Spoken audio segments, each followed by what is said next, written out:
Welcome to the How Did Show, where interesting people answer the questions, how did I get here? And how in the hell did I get here? With your host, Donovan Corneets.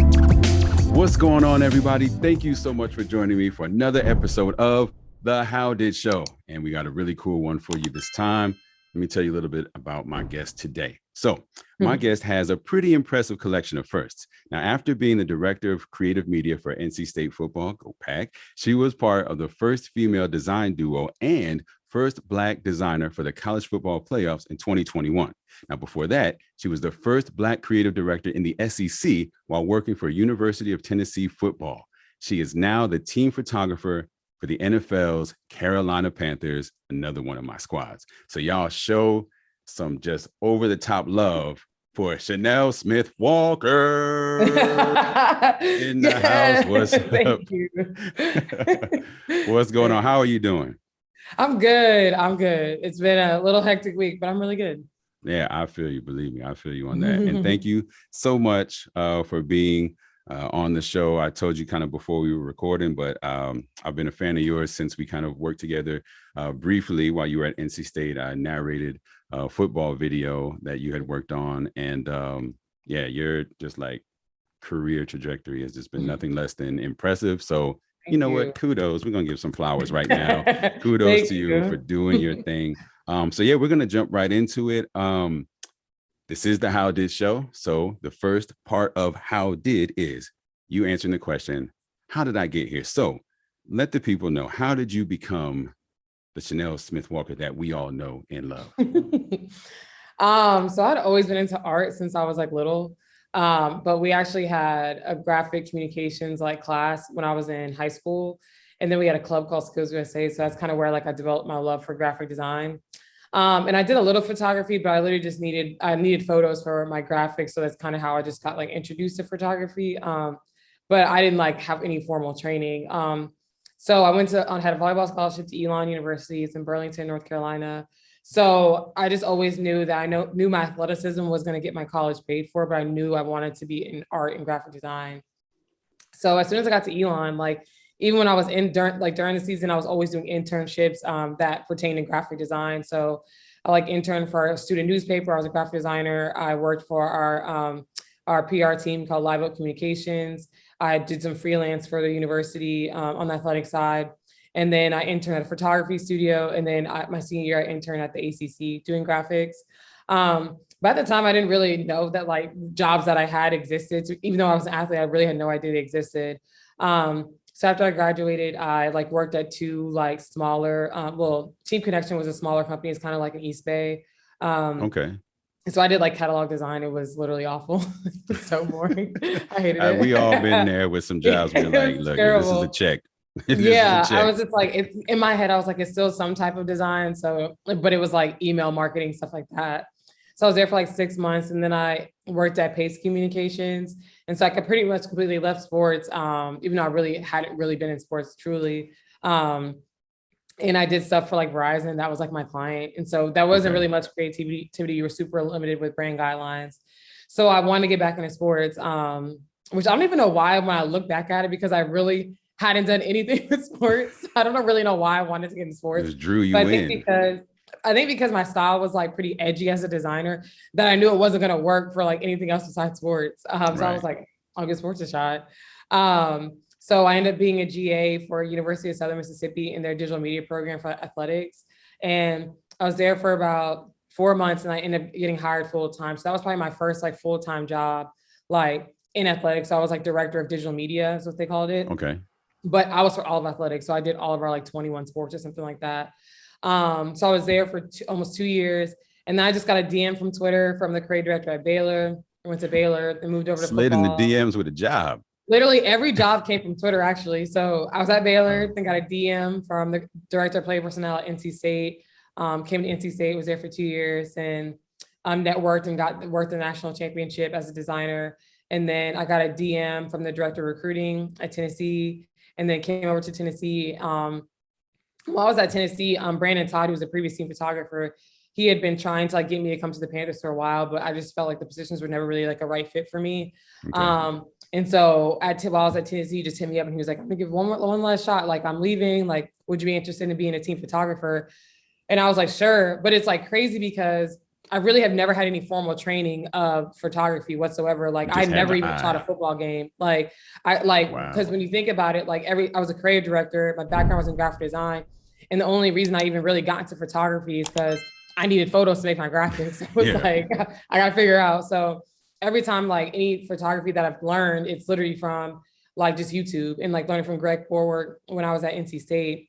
So, and even during games, I was in the press box doing graphics and helping with social media. So I really had never shot a game until I got to the Panthers.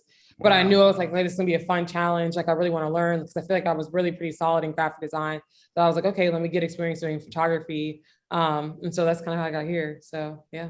That is wild. Like, just from like, I don't even know if I want to do sports. I guess I'll do sports. Now I work for an NFL team doing shooting games I never had before. I'll say being a team photographer shooting games for the first time with NFL, that's a hell of a way to get your feet wet there in the industry. That is wild.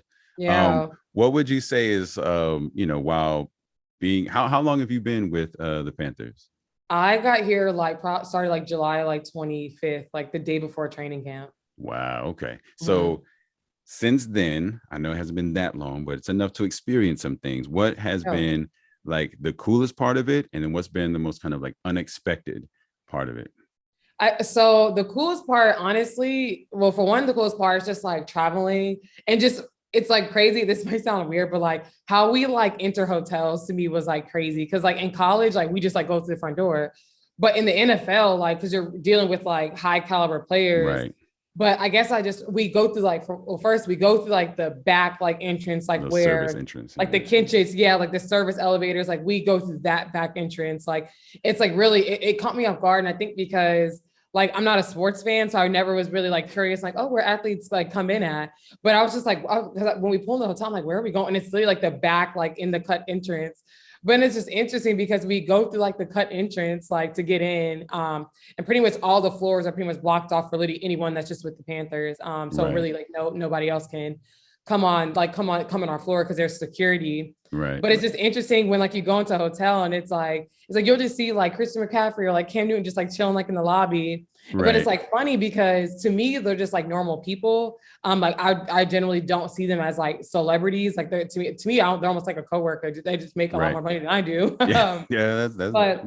It's interesting when you're on the elevator and you're just like standing next to Cam or like Christian or somebody else, and people are like going crazy. Losing and it's just their like they're like fangirl. And in my head, I'm just like I just really didn't understand it because for one, I'm not a huge sports fan. But it's just crazy because like I just don't see him in that way. So that's the part was like kind of just like surprising to me because it's just crazy that you get to work with these people that I just don't really realize like how some people like just dream of this opportunity. Right. And I think it's a great opportunity, but for me, I'd look at it as more of like, it's a great opportunity on the artistic side of it, not necessarily like working with these like high NFL players. Yeah. Yeah. If that makes sense. Yeah. No, that's interesting. Now, what I didn't realize is that you weren't really a sports fan. So you've been working in sports for years because that was like it made sense as an outlet for your kind of edgy creativity. Had nothing to do with you actually loving sports. No, like I literally I'm like, I will never be the girl that like caps or flexes like, oh my God, I love football. I'm like, I do not watch football. The only time I literally watch it is when I like have to, when I'm shooting a game or like when I had to watch something, but I will literally rather watch Law and Order, like Real Housewives. I literally had just learned, like at NC State, I was actually making a graphic and I didn't even know the difference between like an O lineman stance, and like a D lineman stance. Like I literally don't really know much about football. Like I still like don't really know other players in the NFL a ton. Like I'm just not a sports fan in general. Like I will never like sit around and just like watch like a basketball game. Like I'll watch volleyball when it gets to, like the close like the Final Four and like things like that. But that's really it. You're like, I'll watch sports when you paying me to watch sports. Yeah, exactly.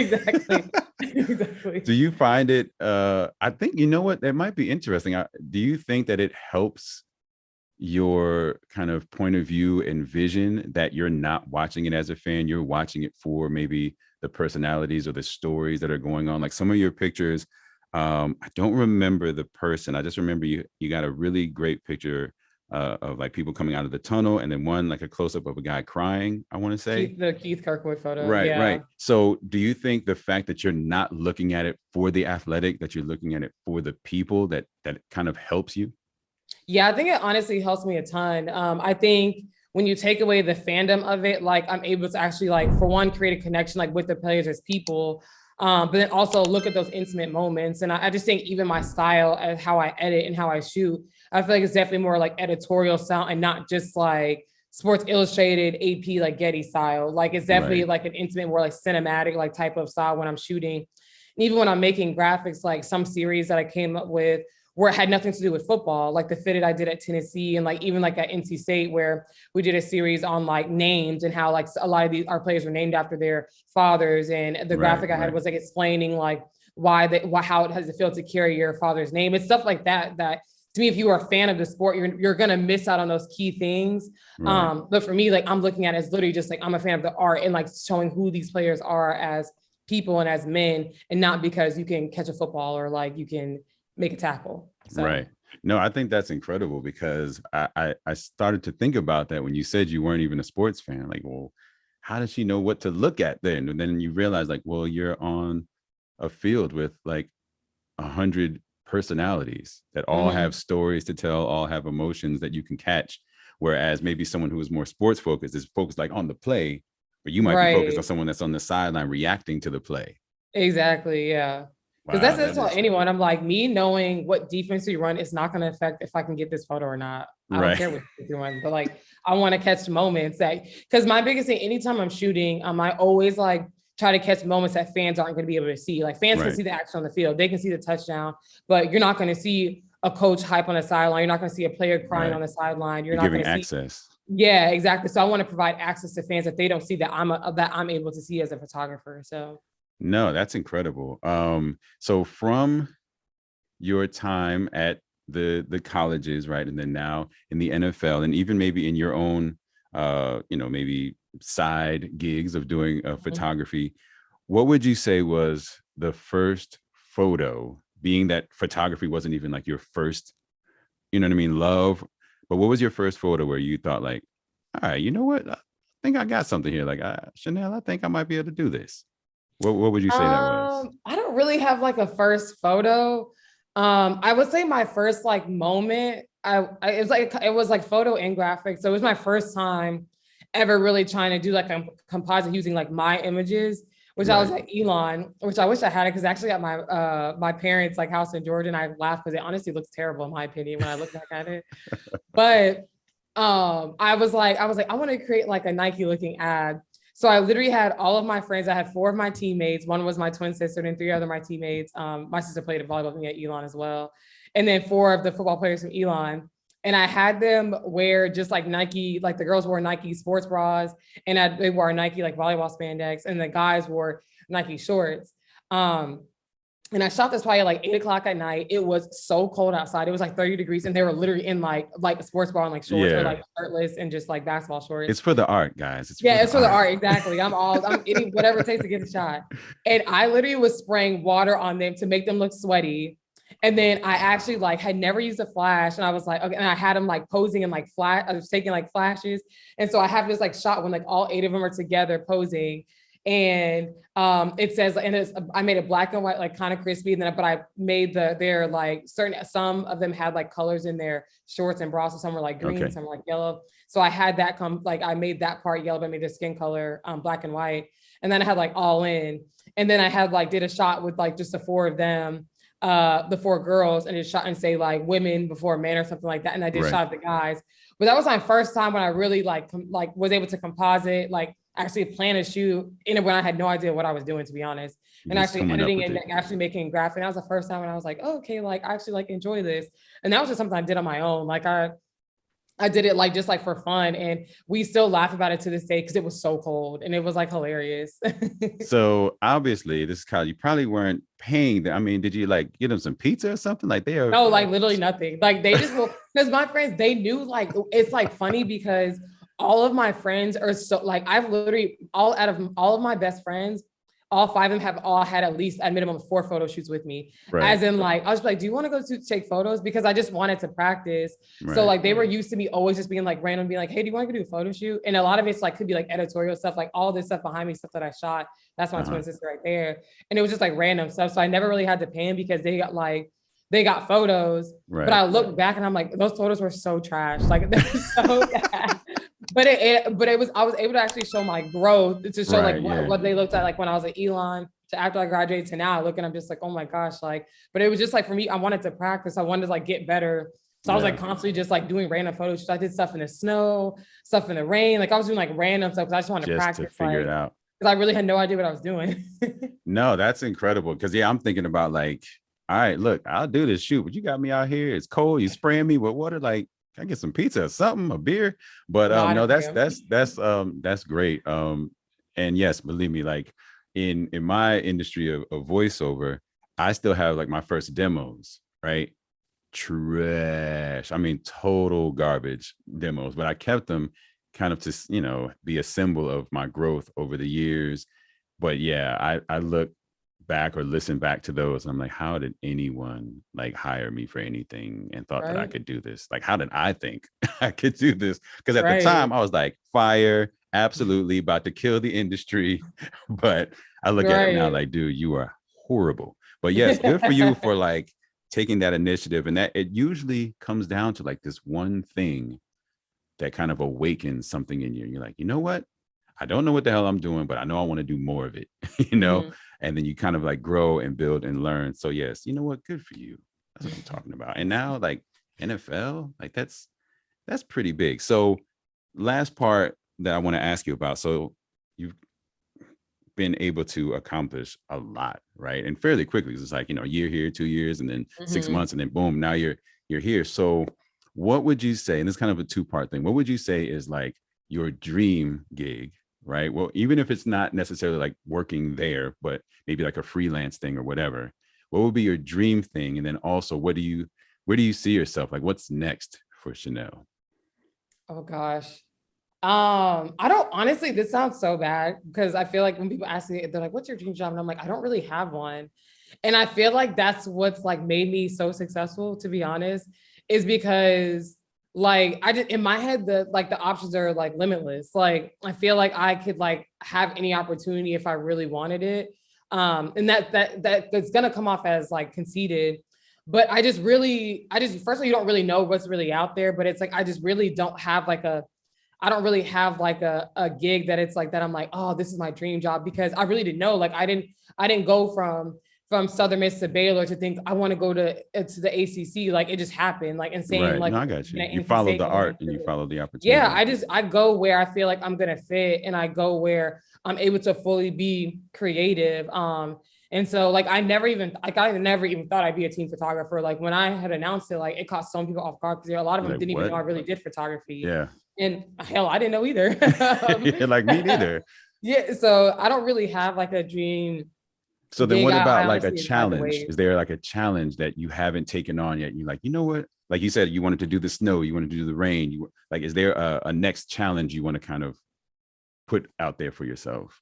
Honestly, this being here has honestly been a challenge because, so for example, I've only really done natural light photography. I've never really used a flash, like strobes, like studio style photography. But when you're a team photographer, you have to do it all. You have to know how to shoot on strobes, flash, at night, during the day, natural light, things like that. And even just building a set, like what do you want your like set to look like for free agency, NFL draft, Hall of Honors, like things like that. So this has just been a challenge in itself, learning that, because like we just built our set that I was able to come up with like for our free agency. And I literally had to learn how to shoot on strobes and like how to work with like lighting. And then also not even learning how to shoot that, but also learn how to edit that. Because when you're used to editing natural lit photos, it's so different than when you're editing like stuff that's artificially lit. So whether you're using a red or a blue. So that was a challenge that I was literally so scared when I realized I was like, oh God, I have to use strobes, like, or use like I don't know what I'm doing again. Yeah. I didn't know what I was doing. Yeah, I didn't. But I actually brought in, like, I just watched like a bunch of YouTube videos. Like even today, like I was thinking I had an idea for NFL draft and I was literally like watching a YouTube video and like, okay, how can I execute this? How can I do it? And I even brought in Greg Forward here because he's one that I've relied on for help for photography for a while because he's done it for so long. Right. And he came in on Tuesday and we just like worked for probably like 4 or 5 hours on teaching me how to use strobes. Like, cause like, if you don't know, it's like, I'm just not going to sit around and be like, I don't know how to do it. Like, it's like, I want to learn. And I'm okay with admitting that I don't know how to do something, but I'm going to figure out how to do it. So that's probably the biggest challenge. And so I'm still learning how to figure it out. But this is definitely a challenge that I was so scared because I was like, I literally have never used strobes and it's so different than just natural light photography. So yeah, that's one of those things. Like if you're not in photography, you have no idea. Yeah, you wouldn't know. Yeah, you wouldn't know that. Same thing that happens like with voiceover. A lot of times people are like, yeah, what? Everybody has a voice. You just need a voice and a microphone and a computer, and then there you go, voiceover. Like, yeah, not quite. Yeah, you see the people that are doing it successfully, like they're able to do it successfully because they've made mistakes and learned and grown and watched videos or took coaching or whatever to get to where they are. So again, a testament to your hard work. And I think also like never stopping, like being willing to learn something new in the pursuit of just, and again, I think it's really cool that it's almost seems like you do it just for the pursuit of creativity and art. It's not like, oh, I want to do it for this thing or this accomplishment. It's like, I just want to be better at getting the shot or getting the scene or whatever, capturing the moment. So again, absolutely. like just impressive all around. Like, I mean, all right. You. So that's awesome. And I hope that people can get a lot out of that. I know I did, because that's really, really interesting and really impressive. But right now it's time to spin the wheel of what? So we're gonna get this bad boy. Excited. I love it. All right. So I'm gonna spin this thing, and whatever it lands on, you have to answer. All right. Okay. All right. Let's do this. Ready. I was about to say, please don't give me hidden talent. All right. Topping. All right. So what this is, it's kind of silly. So first, this is a 2-part question. Okay. What would you say is your favorite topping and or condiment that you would say that you like to use a lot, whether that's like ketchup or ranch dressing on stuff or whatever? What would you say is your favorite topping or condiment? My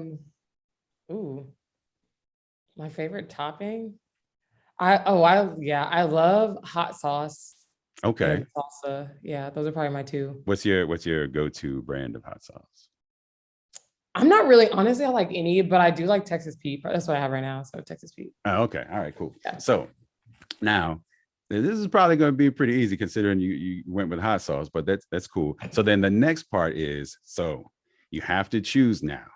You can never, ever put hot sauce on anything ever again, or you have to put it on everything you have forever. Which do you pick? Oh, I can put it on everything. Yeah. I mean, I use it for a lot. Like even sweet stuff, desserts, you put it on. Not desserts, but like I put it on rice. Like even when I make like ramen noodles, like like omelets, like you find a way to I use it a lot. Yeah. So you have to make a way to get it on the sweets to like cereal, dab it in there. That's for the sake of this question. You gotta put it on everything.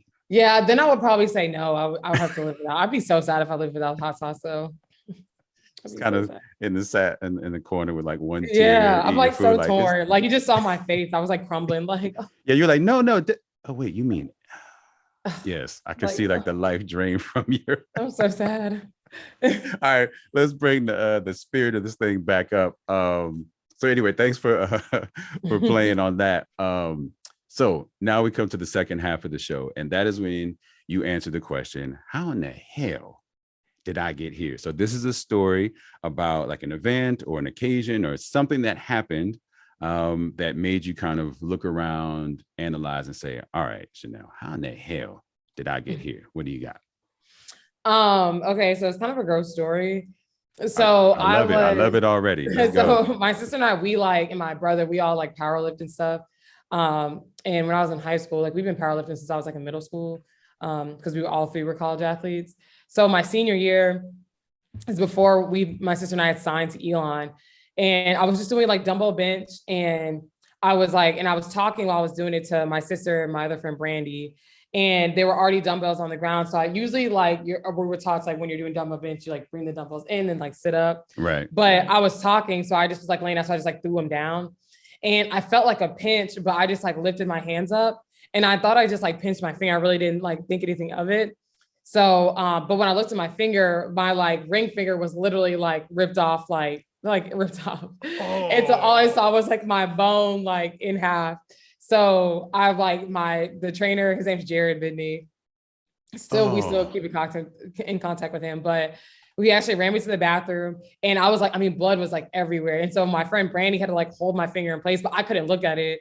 So I was like this, like in the sink, and they're trying to wrap it up so they can get me to the hospital. So on the way to the hospital, my sister was like, "It's okay, so," because we called my mom and my mom and dad. So my mom's like crying, freaking out. And my sister was like, "It's like giving birth." So I started like dying laughing. So I'm like running to the emergency room. Like, I was like, "I just severed my finger off." Like, I'm like, I need to like see a doctor, like have a cup of ice, like, because anytime you sever a body part, you have to put it in ice. Keep it in ice. And I learned that from Law and Order. But, of course. So they because I was laughing, they just like didn't take me seriously. So then my mom comes in, and they weren't like taking me. So I went to like another hospital like up the road. Wait a minute, they wouldn't take you because you're laughing? Yeah, so they would not take me. Like they thought it was like a joke. I don't know why. So I went to another hospital, and they obviously did an x-ray and everything like that, and they're just like, they're like, your finger is broken. And I literally like, this is what I didn't like cussing for my parents. And I was like, no shit. Like, I was like, I see it ripped in half. Like, yeah. And so by this point, I'm like bloody murder, like screaming, like I was in so much pain that they had to put 2 cortisone shots like in my hand, like one right here and one right here to ease the pain.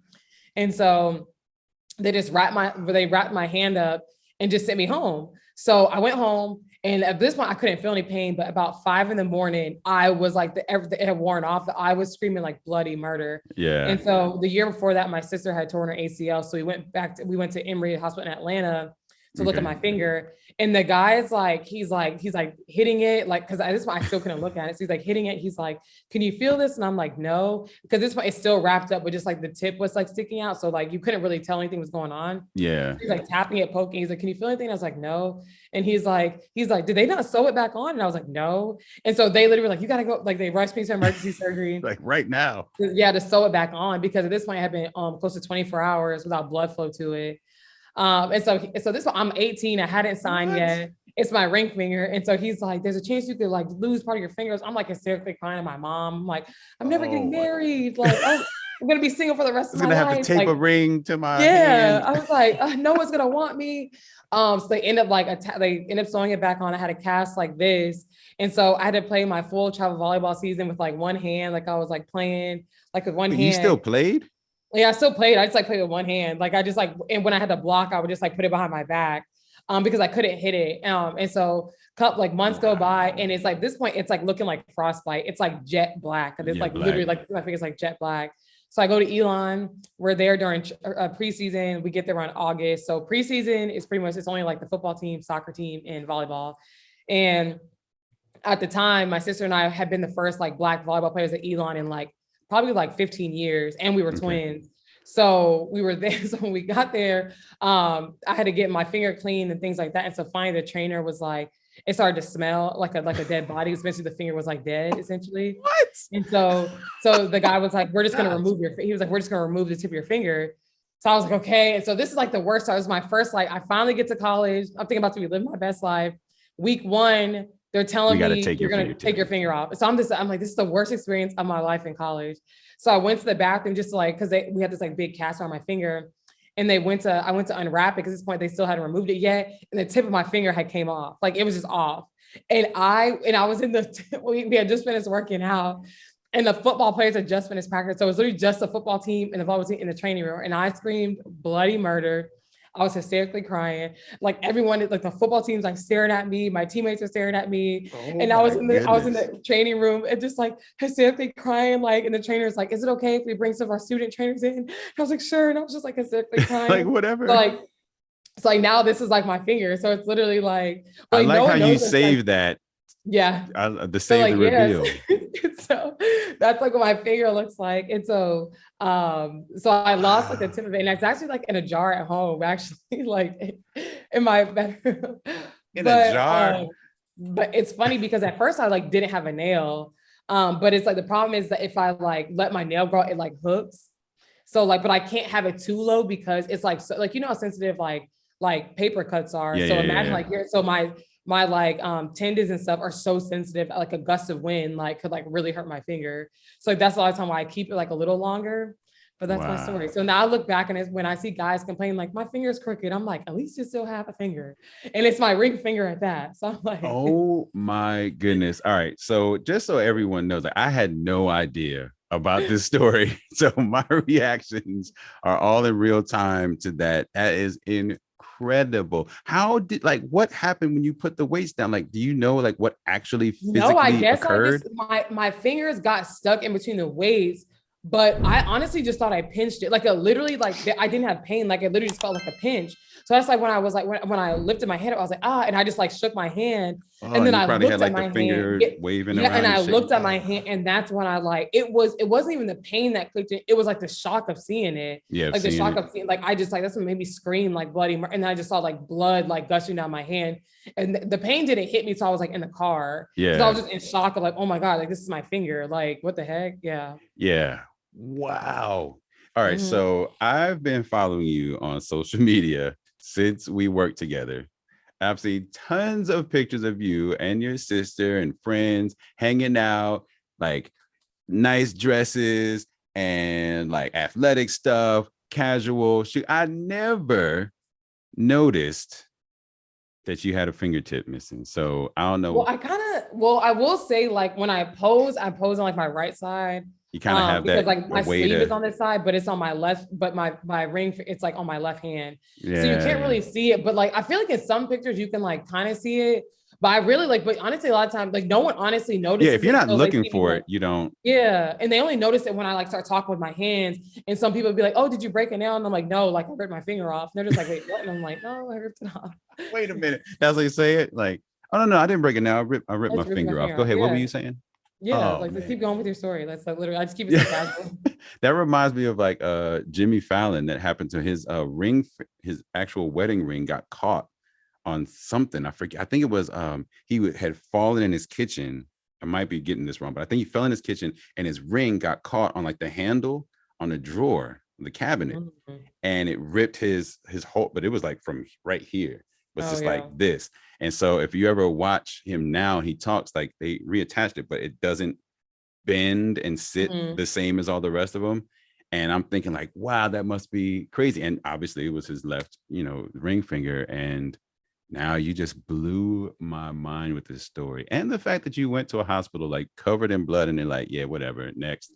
I Don't went to believe 3 you. hospitals. It literally took 3 hospitals for them to like, yeah, it took 3 hospitals. And that's part of the reason why I had lost the finger because the Yeah, I was gonna first say 2 you went didn't, so long with no blood. yeah, yeah, the first 2 didn't reattach it. So that's part of the reason why it didn't reattach because I had gone like without So 24 long, hours yeah. like blood flow to it. So Yeah, like I'm not complete. Yeah, like right at 2020, like April of 2020, pandemic's going crazy. I cut like the tip of this finger off with a like a hand blender, right? mhm. Blade just kind of like and same thing, blood everywhere, craziness, pain, all of that stuff. And I was freaking out. And now I'm like, you know what? I was a wuss. Like that was nothing. I still, it's good. You really have to Yeah. look for it to tell that it's kind of crooked at the tip, but oh my goodness. Like Mhm. I almost feel like I'm out of breath, like listening to that story. That is insanity. Well, I'm glad you got Yeah. most of the thing. Yeah. And that's a hell of a story. So that's how you do it, folks. That's how you answer. How in the hell did I get here? Like, how did I get here with Mhm. missing a fingertip? You said this happened when you were 18? Yeah, it was literally my senior year of high school. Yeah. And then Wow. it came off like my literally preseason of my freshman year of college. Yeah. Wow. Well, you know what? I'm glad that like nothing else was sacrificed, just the fingertip. And you know what's funny is I'm gonna show you this. One of the I don't know if you can see that, is body part. And the Body part. question is like, which body part do you wish you could take off or unattach? So I'm glad you didn't get that now, because you probably I know, like, that was funny like, story. Unintentionally, I ripped off my ring finger, but yeah. Wow, that is amazing. Thank you so much for sharing that story. 'Cause that was, that was wild. I was not expecting that. But all right, so now we come to the part of the show where you let everyone know how they can kind of be in touch with you, or kind of see what you got going on, your social media, website where they can see some of your work and anything you've got going on. So my website is just chanellecreative.com. So CHANELLE and just creative.com. And then my Instagram and TikTok are _Nell, so _NELLEZ. And then Twitter is just like reverse. So Nell's _, so NELLEZ _. But that's really it. I especially on my TikTok, I try to be more like informative. Well, I feel like on my social media, like I try to be more informative a lot, but especially on TikTok, I'm just showing like how I do stuff, what it's like being an NFL photographer, like my journey.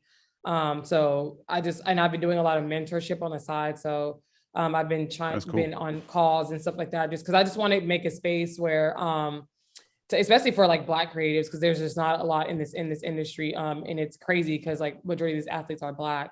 Right. So I always try to like look at and just help out other creatives in general that just want to get into the industry. No journey is the same, but I can just explain how I got there and how I networked, and just giving them tips and things like that. So. And leave the DMs open. Apparently, that's how you get those DMs for new jobs. I talk about that on my TikTok and on my Instagram Reels. I talked about how like getting in Twitter, like that's where the creative industry is on Twitter. Because literally every job I got has been on Twitter. Like I've never applied for like one job that I got. Y'all hear this, everybody? Okay, we're gonna. You know what? That's just gonna be another testament to like the quality of your work, obviously, right? Like you put stuff out there, and like, yeah, we don't even need to go through the whole process. Yeah, hit her in the DMs and see if she want to come work here. That is crazy. All right. You made me think of another question, and I promise this is the last thing. So was there any DMs for a job that you turned down? Yeah, I turned down a lot of jobs. You don't have to name them. Yeah. I had a lot. I had like, when I was at NC State, I was toying between LSU and Tennessee. They were different roles, but I ended up turning like LSU down. I've had a lot of schools reach out. I don't want to put any other school on blast, but you don't have to put them on blast. Yeah, I don't burn no bridges, but that's really interesting. Because I'm also thinking like, how did you end up like so much football? Like for someone that doesn't even like it, I guess, or watch it, like NC State football, Tennessee football, NFL. Like that's quite a niche you've carved out for something that you're not even a fan of, like outside of work. I tell anyone, I tell a lot of women this too, because that's because I go back and speak at a lot of high schools. And that's the first thing they always ask, just like, well, what if you don't know football or like football? I'm like, you don't have to like football. Like I like don't like, it hasn't like affected my work at all. So I tell anyone, like, I think it's different. Like, I feel like if you are a fashion designer, I feel like you got to be a fan of fashion. Right. But I feel like as like a designer, like, or a photographer, like I don't have to be a fan of the sport. I have to be a fan of the design or the photography of it. Because if I don't have a passion for that, you're gonna have no drive to want to get better. And I think that's what makes you want to be better and just even perfect my craft more, is because I have a passion for the art behind it, not necessarily for the fandom of seeing players, of meeting like professional athletes or of the game. I'm a fan of the art and creating content. Awesome. Well, thank you so much. That was truly awesome. And I hope everyone that watches this got something valuable out of that, some inspiration. And definitely, it seems like you're open to help and mentor people that want to know about it. So, be in contact with Chanelle if that interests you. And again, thank you so much for joining me on the How Did Show. I hope you had a good time talking to me. I did. Awesome. And yes, to everyone, be on the lookout for the next episode right here on the How Did Show. Peace. What's going on, everybody? Thank you so much for joining me and having some fun as we interview some really, really interesting people. So go ahead, like, comment, subscribe, and be on the lookout for more episodes of The How Did Show.